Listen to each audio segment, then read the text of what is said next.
shadow knows.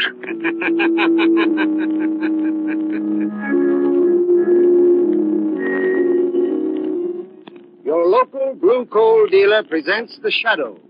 These half-hour dramatizations are designed to forcibly demonstrate to old and young alike that crime does not pay.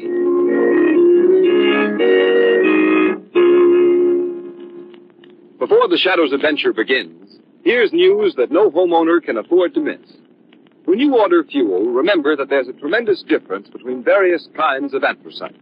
And remember that there's only one trademarked anthracite, blue coal.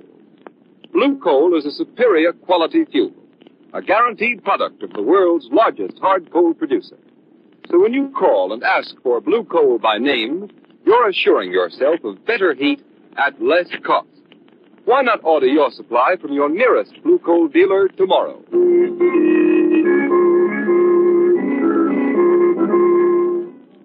The Shadow, mysterious character who aids those in distress and helps the forces of law and order, is in reality Lamont Cranston, wealthy young man about town. His friend and companion, Margot is the only person who knows to whom the unseen voice belongs, the only one who knows the true identity of that master of other people's minds, the Shadow.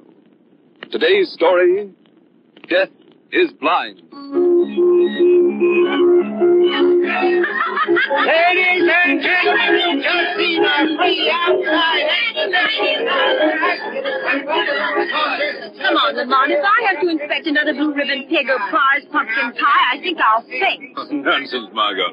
We've hardly seen anything yet. Who'd have thought the dignified Lamont Cranston would go crazy about a county fair? No, Margot, you don't begrudge me a little relaxation, do you? Relaxation? Isn't it enough you're leaving tonight for a week's hunting trip by yourself?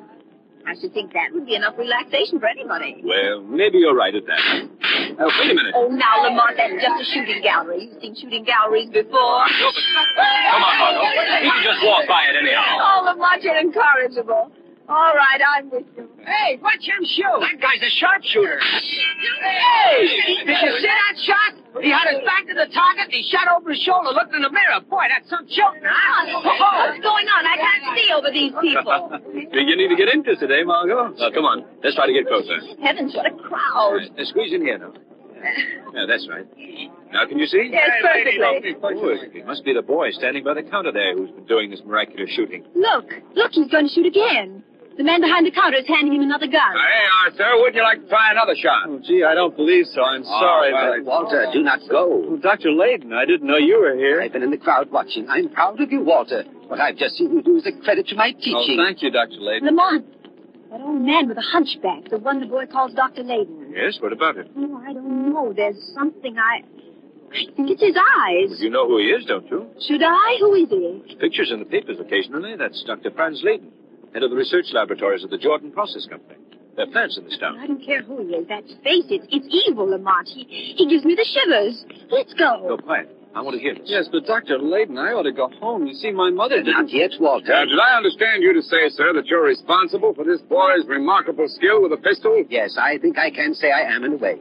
He had the natural instincts himself, of course, but I helped him develop them. You see, Walter has not only the perfect eye, but the perfect ear. It is a rare gift. Ear? What's the ear got to do with marksmanship? I will demonstrate. Walter? No, please, Dr. Walter, Layden. you will do as I say. Yes, Dr. Layden. Now I take this handkerchief, Look, sir. Lamont. He's blindfolding the boy. Yeah, I wonder just what... Now he is completely blindfolded. He can see nothing. Can you, Walter? No, Dr. Layden. The boy will now give you a demonstration of marksmanship that I bet you have never seen before nor will see again. Give him the loaded pistol. Hey, here, now, wait a minute. We have conducted this experiment safely many times before. Well, all right. Here's the gun. Take it, Walter. That's right. Now this blindfolded boy, unable to see anything at all, will shoot once and hit the bullseye of that target. Safe. I'm getting out of here. Calm yourselves, everybody. There is no danger. How's he going to know which direction to shoot in? That's where the ear comes in. You take this cane of mine, stand by the target, and when I give you the signal, strike the gong in the center of the target with the cane. The sound of the gong will give Walter his cue. His ear will give him the direction, and his shot will hit the bullseye. With me standing there, huh? Not on your life. The guy's good, but how do I know he's that good? You doubt my word? Well, mister, I don't say I doubt it, but if he's going to play Will You Tell, he can do it with somebody else. You are cowards. All cowards. I will strike the gong myself. Are you ready, Walter? Yes, I'm ready. Good. I will strike the gong. Bullseye blindfolded! Impossible. I was shot. You see, what did I tell you? He struck the bullseye blindfolded. Now do you doubt my word? Come on, Margot. Let's go. Yes, it's about time. Margot, you realize how powerless the shadow would be against a boy like that? Yes, I know, and just as the boy was about to shoot, did you see that old man? He was trembling, and his face was white as a mouse. Yes, I noticed that. Definitely not nice. I wonder what it means. I don't know. This way, Margot. Here's the car. Oh, now you're the one who's in a hurry. You've got plenty of time to get back to town and pack. The train doesn't leave till 9:30. I know. I may have something else I want to do first. Something else? What? If I knew definitely, I'd tell you, Margot. Offhand, it looks as if the shadow... The shadow? Now, Lamont, when you agreed to take this hunting trip, it was to be an absolute rest. Now, you promised me you'd forget all about the shadow, for a week at least. I know. That's just what I intend to do. But before I go... Yes? Well, before I go, I think the shadow is going to imitate our young friend Walter back there and take a shot in the dark.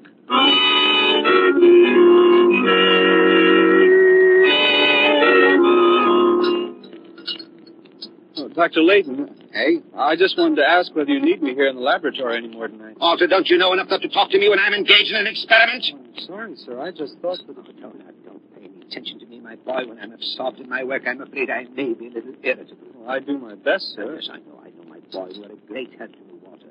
I picked you especially from over 1,000 applicants to train in research work. I'm sorry, sir, if I interrupted your experiment. That's all right, my boy. The experiment is worthless anyhow. You run along home and don't think too harshly of me for my little outbreaks. Oh, I won't, sir. You know I won't. You've been wonderful to me, giving me this opportunity to study under your direction. Gee, I only hope that Don't worry, my boy. As I just said, you're invaluable to me. And I think in the future, you're going to be more so. I appreciate that, sir. Oh, good night, Dr. Layton. Good night, my boy. You know I'd do anything in the world for you and Jordan. For me and the Jordan Company. The Jordan Company? Bah! A group of pathetic capitalists living off someone else's brains. If it hadn't been for me, there would have been no Jordan process. I made the Jordan Company, and they take it away from me because they have money and I have none. They have the fine homes and the expensive cars, while I'm left to rot in this laboratory where nobody ever comes. Nobody even knows I'm here. But soon my revenge will come, and no one will suspect. And what is it? Who laughs? Don't you know me, Dr. Layton? Know you? How should I know you? Who are you? Many people would like to know, Doctor. But for want of a better name, they call me the Shadow. Shadow. What is this childish hocus-pocus? Others have called it childish hocus-pocus in the past, Doctor. They have lived to regret it. Are you trying to threaten me? No, Doctor. Not threaten. Warn is the better word. You're trying to warn me? Warn me against what? I believe you know as well as I do. Oh, you know nothing. You can't. Don't try to bluff me. I don't know what you're talking about. Perhaps not, Doctor. But don't forget, I shall be watching you. Oh, man! I shall be watching you. They're after me. Everybody's after me. They're spying on me. Oh, I must hurry, or it will be too late. Who's there? It's me, Dr. Layton. I was just passing the door on my way out, and I thought I heard you say something. Were you calling me? Oh, yes, Walter. Oh, I'm glad you're still here. I'm afraid you won't be able to go home right away after all. Is there something you want me to do? Yes, there's a particular experiment I want to make. I was going to put it off for a few days, but I think I'd better do it tonight before I forget. Wouldn't you to forget? Would it, Walter? No, sir. That's right. You're a good boy, Walter. A very good boy. Now, let me see. A little of this powder in the retort. Then a pinch of like the Bunsen burner, Walter. Yes, sir. There. We're almost ready. We fill the retort with this liquid. Now we put it over the flame. You watch this, Walter. When it boils, let me know. I will prepare the other ingredient. Is there anything else I can do to help, Dr. Layton? No, thank you, my boy. Just watch that liquid. I want to know as soon as it boils. Can't afford to let any of it boil away, you know. Yes, sir. I'm watching. It's boiling now, sir. Good. Now, the success of this experiment depends on you. What do you want me to do? I have here a certain powder. I want you to take this powder, and when I give you the word, drop it into that boiling liquid. Oh, I see, sir. Wait, now that is not all. You drop the powder in. I want you to observe closely what changes occur in the liquid. Well, that doesn't sound very difficult. It is more difficult than you think because of my calculations are correct. Those changes will be very minute, hardly visible to the naked eye. My eyes are bad. That's why I want you to watch. Well, I'll watch very carefully, sir. My eyesight's very good. Almost as good as your hearing, eh? Now, when I give you the word, drop the powder. And don't take your eyes off that liquid. Are you ready? Yes, sir, I'm ready. Go ahead, then. What are you waiting for? My eyes!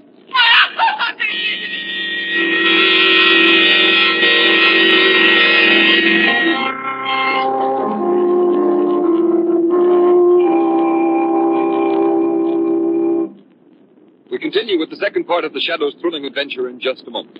Meantime, a question. Men, wouldn't you like to end those tiresome trips to the furnace for your wife or other members of the family? Wouldn't you like to know that when you fix the furnace and leave the house in the morning, the fire would burn steadily throughout the day and give more even, more dependable, and more useful heat? If you want that kind of time and trouble-saving performance from your fuel, then insist on blue coal when you order anthracite. Blue coal is different from any other anthracite. It's a medium, free-burning hard coal. That means it will burn steadily and more evenly, right down to a fine, powdery ash. With blue coal, there's far greater all-around economy. There's less heat lost up the chimney, far less wasted unburned coal in your ash bin. And, too, you'll find that blue coal requires less furnace attention. It's carefully sized, so that it banks better, burns better, and can be handled far more easily.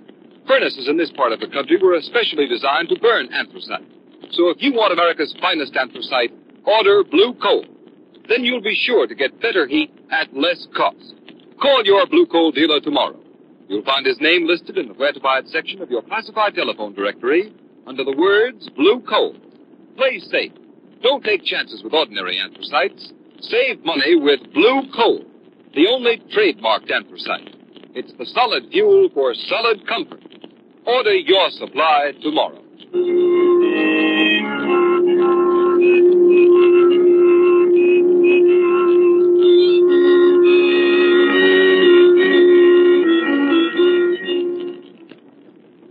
Who is it? It's Gates, Dr. Layton. Come in. Oh, yes, Gates. Come in. Sorry to bother you at home like this, Dr. Layton, but I wanted to see you about that unfortunate boy, Walter Dunn, who was injured in your laboratory several days ago. Well, what about him? Well, as personnel manager of the Jordan Company, I'm especially concerned about the boy. I understand at the hospital that the poor fellow will be totally blind for life. Too bad, but accidents will happen. We're paying all his hospital and doctor's bills, of course, and in addition, the directors had a meeting today, and they thought it was only right for the company to make some provision for the boy's future.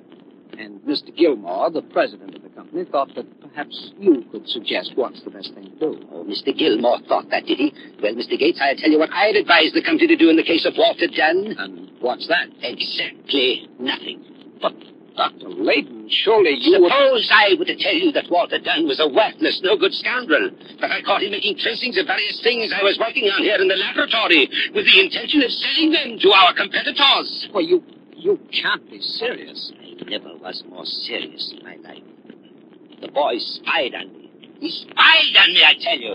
Luckily, I discovered him before he could do any great damage. Well, of course, what you told me alters the situation considerably, Dr. Layton. Yes, I thought it might. Well, I hardly think it will be necessary for the company to take any further responsibility for Walter Dunn. I'm sorry to have to bring this up when the boy is in such trouble. But after all, my first loyalty is to the Jordan Company.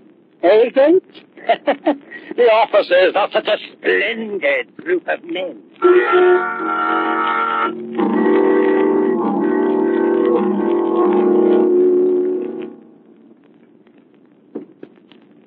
Walter? Thank you, Dr. Lake. Now that you're blind for life, Walter, you must try to readjust yourself. Blind. I'm blind. Yes, and I'm afraid it's going to be very difficult to get along with your mother to support. I know it.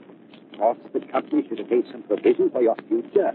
After all, if they hadn't supplied the laboratory with inferior chemicals, that explosion never would have happened. You told me all that before. I'm repeating it so you know that what you're going to do is What I'm going to do is best. exactly. Remember, I went to Mr. Gilmore, the president, and to the directors myself and pleaded with them. But to no avail. They absolutely refused to help you. They refuse to help me. I'll show them. I'll show them. Oh, get excited, Walter. Might spoil your aim. Where are they? I'll show them. I wouldn't be surprised if we met Mr. Gilmore coming along here any minute now. He generally walks home from his club this way about this time. And I'll show them. Ah, here comes someone now. Ah, it is Mr. Gilmore, Walter. The man who wouldn't help you. Now, I'll just sit behind the screen. And don't forget to put the gun in his hand. Afterwards. I won't forget. Good. Good. Pardon me. Yes, young man? Could you please tell me the time? I'm blind, you see, and... Why, of course. Hey, aren't you Walter?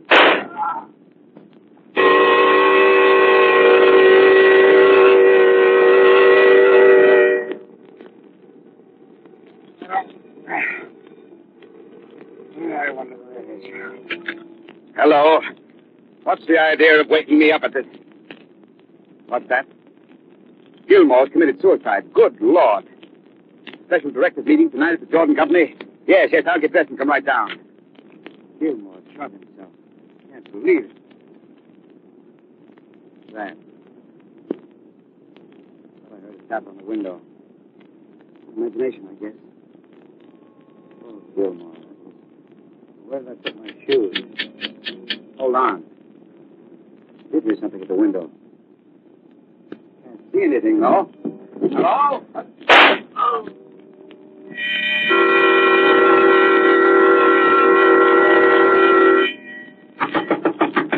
I'm coming. Don't be so impatient. Well, what do you... Walter done? What was it?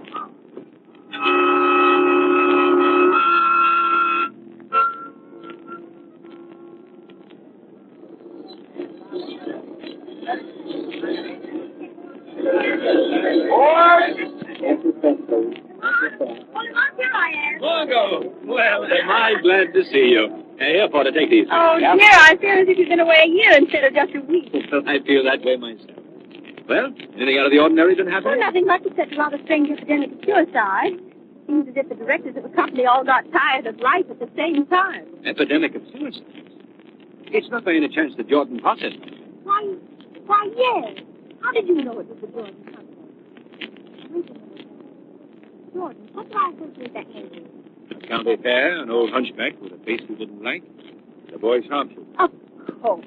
Why am I so stupid? But tell me, what do you know about these suicides, Margot? Was there any significant fact connected with all of them? I don't think so.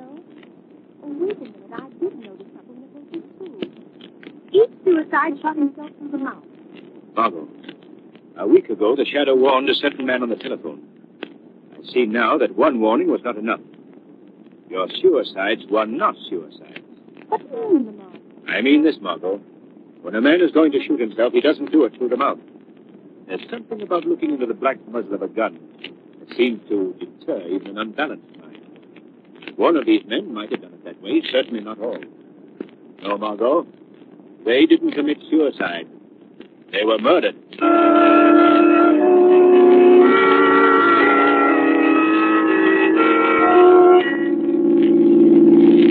Let me see, Margot. 221 Elm Street. This must be the place. Stop the car. That's right, Margot.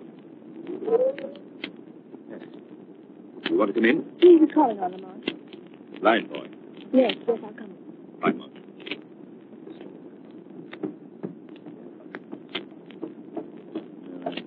guess this rings the bell. What do you want? Does Walter Dunn live here? Well, I'm his mother, but he ain't in. You don't know where I could find him? No, I don't. He's probably off somewhere with that Layton man. Do you mean Dr. Layton? That's the one. Ever since he got hurt, well, Walter's always with him. It seems like he... Who are you, from the company? No, I'm a newspaper man from the city. Well, I can't tell you anything. Come on, Margot. It's all here. Oh, poor thing. She's been crying, Lamont. Her eyes are all red and swollen. Yes. He's probably suffering as much as Walter. Margot, do you remember that afternoon at the fair, what you said about Dr. Layton? I said he had an evil face. Lots of people have evil faces. I mean, some awfully nice people sometimes. Dr. Layton is not a nice person, Margot. I knew that when I first saw him. He has the face of a man suffering from an inner torture. A torture so all-consuming that when he's not on guard, it shows through his eyes. Torture and hate. Lamont, you mean you think that Walter Dunn is under the influence of Dr. Layton? Oh, that's fantastic. You've no evidence. Haven't I? Don't forget, Margot, these murdered men were all shot in the mouth. Well? If you were blind and had to rely on sound to guide you to the target, and a man spoke to you, you would shoot him in the mouth. What are you going to do? I'm going to pay a little call on the eminent Dr. Layton as the shadow. Lamont, you can't call on Dr. Layton. If Walter is with him, your invisibility won't help you. Or the minute you speak, Walter can kill you as he's killed the others. I fully realize that possibility, Margot. The shadow must take that chance.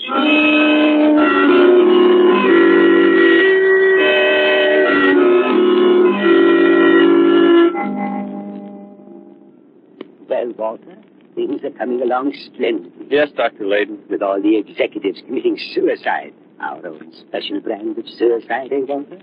The company's stock is dropped to nothing. Soon I will have control. I, Dr. Franz Layton, the despised old crank puttering around in his laboratory. Yes, Dr. Layton. Oh, the country police are stupid. They suspect nothing. It's a wonderful scheme, Walter. A brilliant scheme. Nobody could see through it. Nobody, Dr. Layton. Who speaks? Walter, the door is open. I closed it. I'm sure I closed it. Don't get up, Doctor. I'll close it again. There. Who is it, Dr. Layton? I don't know. I can't see him. Can't see him. Are you blind too, Doctor? No, I'm a blind but You can't see me, is that it, Doctor? I don't know. Walter, tell me. There is someone in this room, is there not? Yes, Doctor. He's standing right near you. His voice comes from there. Well, who are you? A disembodied spirit? Speak. We have talked before, Dr. Layton. I am the shadow.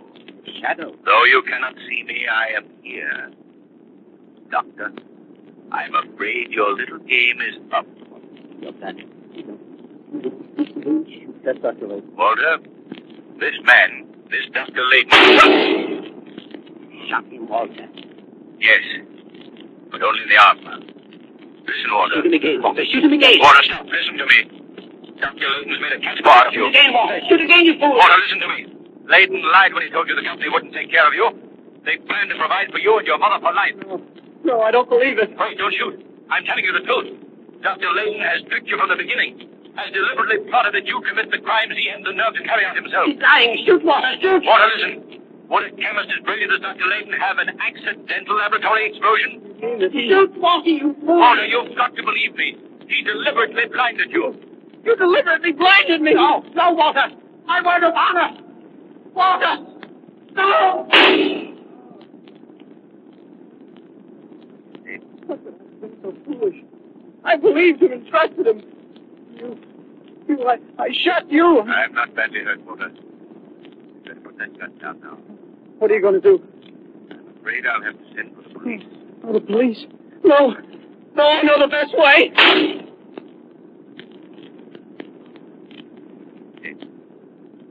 Justice is the triumph of the game. It's horrible that a fine young boy like Walter Dunn should have to come under the influence of a man like me. But the near guilty must suffer with the guilty. Law and order must prevail.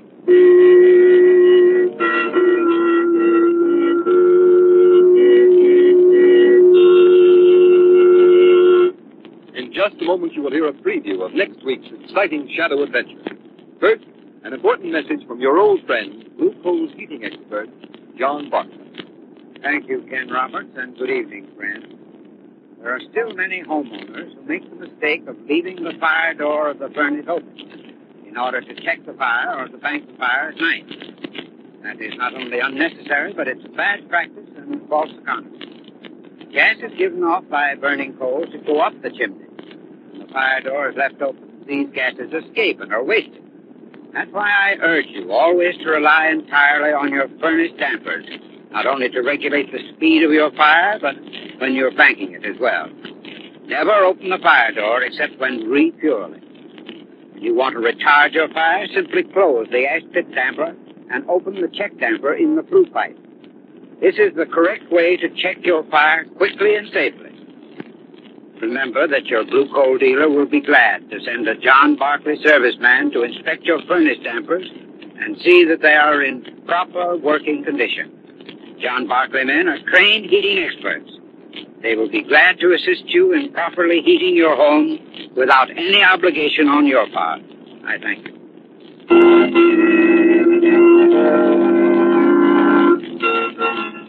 Next week's Shadow Story is one of the most unusual Blue Coal has ever presented. We now give you a scene from this startling dramatization. Dr. Mahler, Lamont, look, Mrs. Collins not dead. Not dead. Margot's right, miss. She's not dead. Listen to her. Look at her. Her cheek. Her skin was yellow, and now look. The color's coming back into it. Her eyes, they're opening. She seems to be growing younger. Younger. Dr. Mahler, I feel better. Dr. Mahler. Dr. Mahler. Dr. Mahler, look at her. She's sitting up in bed. She's alive, healthy. Lamont, it is a miracle. Dr. Mahler, I feel as if I am. I'm younger. Look at my arms. They're warm and alive. My cheeks are round and full, like they were years ago. Oh, you make me young, Dr. Mahler. Young.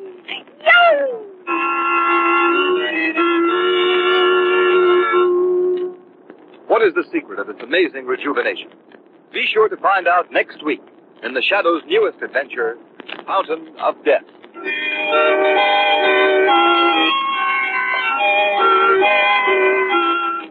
Today's program has been a dramatized version of one of the many copyrighted stories which appear in the Shadow magazine, now on sale at your local newsstand.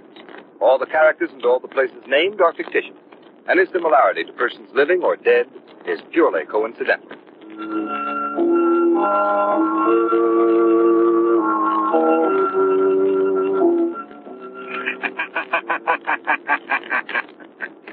The weed of crime bears bitter fruit.